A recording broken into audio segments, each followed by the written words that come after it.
Connected. आत्ता वाचन चालू केलं आहे.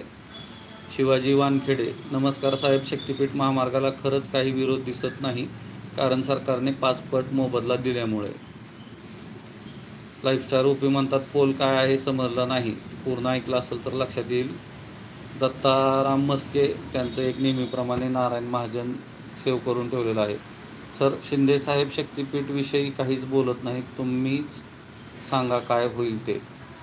द पल्सर लवर, सर शेवटी रोड होईल का नाही, रिप्लाय द्या ना सर.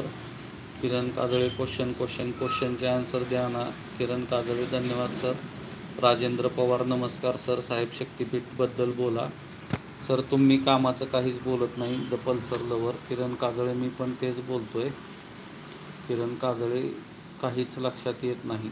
सारंग राठोड, सर आता शक्तिपीठचे काम इलेक्शन झाल्यावरच होईल, नोव्हेंबर-डिसेंबर महिन्यामध्ये असं वाटतं आहे. याच्यावर तुमची काय प्रतिक्रिया आहे ते सांगा कृपया करून. सर लाच काही माहीत नाही, ते दुसरीच चर्चा करत आहेत. जे विचारले ते सांगा सर. रामराव कराड म्हणतात नमस्कार सर, शक्तिपीठ झाला पाहिजे, शेतकरी आहे. तर एकंदरीत मी जे काय आत्ता विचारलं आहे ते तुमच्या कोणाच्याच लक्षात आलेलं नाही. मी तुम्हाला विचारतो आहे की तुमच्या जवळचं प्रसिद्ध पर्यटन स्थळ कुठलं ते सांगा. राहिली गोष्ट, मी जे काय बोलतो आहे त्याच्यामध्ये शक्तिपीठ महामार्गाबद्दलच बोलतो आहे, तुमच्या लक्षात आलं नसेल त्यामुळं मी त्या दिवशी देखील दिलगिरी व्यक्त केलेली आहे. हां, की बाबा एकतर मी सांगितलेलं तुमच्या लक्षात येत नसेल, आणि दुसरी गोष्ट म्हणजे तुम्हाला समजावून सांगण्यात की कुवत माझ्यात नसेल, त्याबद्दल मला माफ करा. आता 2 उदाहरणं घेऊयात आपण. किरण काजळे म्हणतात तुळजापूर आणि लाईफस्टाईल ओपी म्हणतात पंढरपूर.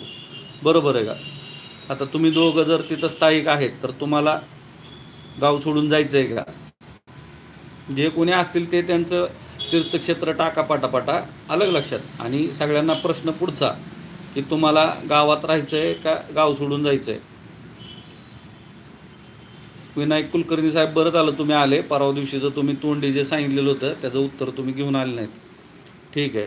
किरण काजळे म्हणतायत नाही सोडून जायचं. तर लक्षात घ्या किरण काजळे, तुम्ही ऑलरेडी आता तुळजापूरमधले आहात, तर तुम्हाला माहिती आहे की बाबा तुमची तिकडं शेती पिको न पिको, तुम्हाला अनुदान मिळो न मिळो, सर्वोच्च न्यायालयाचे दरवाजे तुम्हाला उघडले जावो अगर न जावो. लक्षात घ्या. मी देखील परांडा तालुक्यातला आहे, मला माहिती आहे तिथं राणादादांनी तुमच्या अनुदानासाठी सर्वोच्च न्यायालयाचे खेटे मारलेले आहेत.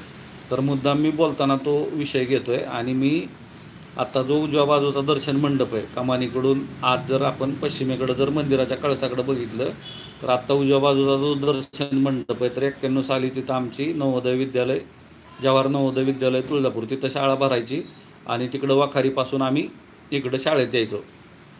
बाकी तुम्हाला कवायत माहिती असेल, तिकडं उत्तर बाजूला त्या ग्राउंडवरती उस्मानाबाद रोडनी जाऊन कवायत व्हायची आमची. तर महत्त्वाचा मुद्दा काय आहे की आता तुमचं कोणाचं वय किती आहे हे जसं महत्त्वाचं आहे, लक्षात आलं का? सरळ तुळजापूर JVL आहे, मी सोलापूर डिस्ट्रिक्टचा गौडगावचा आहे. ठीक आहे ना, विषय तो नाही हो. तुम्ही कुठले जरी असो, जवळचं देवस्थान सांगितलं ना तुम्ही. आता पंढरपूरवाल्यांनी पंढरपूर सांगितलं, लगोलग त्यांनी मंगळवेढा देखील सांगायचं होतं. तिथं देखील संतांची नाही का तिथं जन्मभूमी आहे, ते देखील पर्यटन विकासाच्या अंडर आहे. आता तुम्ही गौडगावचे आहेत म्हणल्यावरती तुमचा आला सोलापूर जिल्हा, बरोबर आहे का? तर आणखीन ह्या तुळजापूरच्या इकडं आला आपण समजा वैरागच्या बाजूला, तर वैरागला देखील माझ्या अंदाजाने कुठल्या तरी संतांची जन्मभूमी आहे, बरोबर आहे का? तर एकंदरीतच काय आहे की तुमच्या बाजूच आता गौडगावच्या खाली जमजा ते ह्याचं तळ आहे, काय नाव त्याचं, आंबा काहीतरी नाव आहे त्याचं, म्हणजे आमच्या सुरत चेन्नईचं जे अलाइनमेंट आहे कुठली ती, आणि इथं ह्याचं जे दोन्हीचं क्रॉसिंग आहे, तर त्याच्या उजव्या बाजूला जे तळ आहे. एकंदरीतच मला सांगायचं काय आहे की बाबा ज्यांना कुणाला शेती पूरक आणि आपला शहरी पूरक हे 2 पर्याय आहेत आपल्याकडं. तर आता शहरं तुम्ही म्हणताल राव तुम्ही डायरेक्टच चॅलेंज करताय का, आमची काय लायकी नाही का, आम्हाला 10 कोटी रुपये मिळाले तर आम्ही तुमच्या पुण्याला विकत घेऊ. तसा आशय नाही आहे, मी काय कोणाला आव्हान नाही करत.